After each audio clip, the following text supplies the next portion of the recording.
Mga ka-Web3 crew, alamin naman natin kung ano nga ba ang meron sa kanya today, bakit siya umattend ng event na ito. I am with Mr. Your name, please. Mike Stattelman. How are you feeling today? How's the event so far? Spectacular. I think it was really, energetic. I think people were really engaged, so that's always a good thing. So let's talk about the company that you are representing. Okay. So our company is Falcons AI. We do AI consultancy, but we actually look for opportunities in negative spaces. So where most people are doing, run-of-the-mill, follow-the-crowd AI, we look for actual optimized solutions for that specific, domain or nuance problem.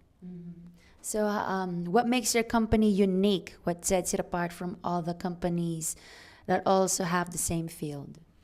So no company does what we do. Like I said, we're in negative space AI, but we kind of tailor it towards AI for good.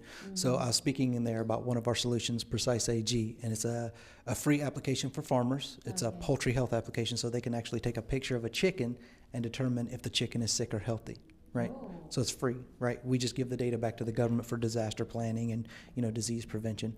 The other one that we are rolling out shortly is called DSA. It's a distress signals analysis tool. So it would be designed to be used at airports, major, transportation hubs, train stations, bus stations throughout the globe to pick up signs when, a woman or a small child is showing signs of distress. So maybe they meet, maybe a kidnapped victim, maybe, they're a victim of sex trafficking. So it's just designed to pick up on certain.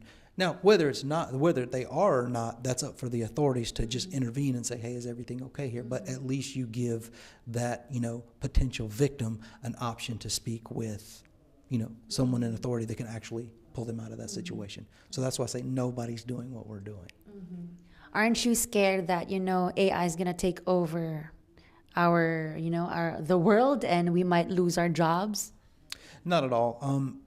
The number one trait of humanity, I think Dennis Hassabis, the head of Google's DeepMind, said, is the human level of adaptability. We've always adapted, right? So if you look at, 10, 20 years ago, you didn't see people walking around with their phones out constantly. Now you do. We just kind of adapt to the tools that we're given, and if the tools prove useful, then they get more use. If they're not, we discard them. Nobody uses a VCR anymore. Why? Because you can watch movies on your phone. You don't have to rush home to record these shows. They're on demand. So no, I think humanity's going to be just fine, to be completely honest. I think anybody that traffics in fear-mongering and AI gloom and doom, there are legitimate concerns, but I think they've just read too many comic books or watched too many sci-fi movies.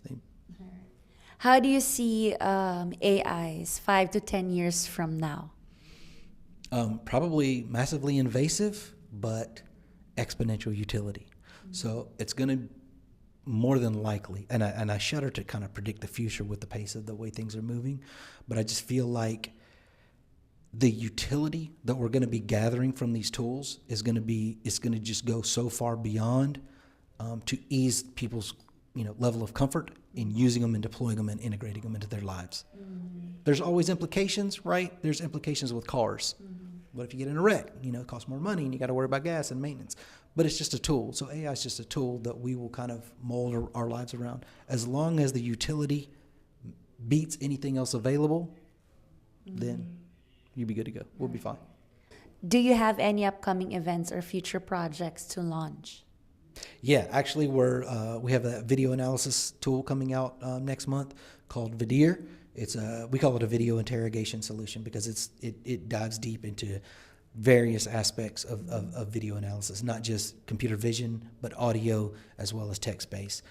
We have that coming out. We have a use case generation model coming out as well. So we have a lot of products that are services that are coming up on the horizon that we're really excited about, releasing and stuff. So it's always something new in AI space, always something that we could be doing better.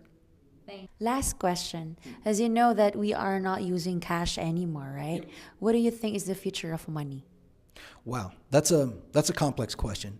I do feel that, blockchain technologies, crypto is the way forward.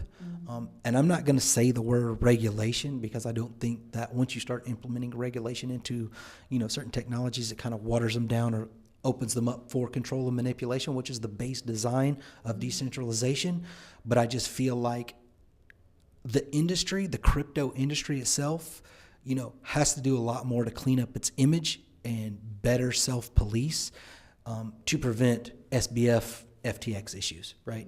See, every time one of these clowns comes out and does something like that, it devalues something that truly has utility value to a lot of people. It could help a lot of people that, won't qualify for loans or bank accounts. And you just go set you up a crypto account, and you can actually transact and don't have to worry about bank fees and interest rates and things like this that you really can't afford to pay as you're trying to come up. So I love these technologies. I just think that there needs to be substantially more community and more self-policing involved to prevent the scams, right? Thank you so much. Absolutely. Thank you. More of it only here at FOMO, the future of money.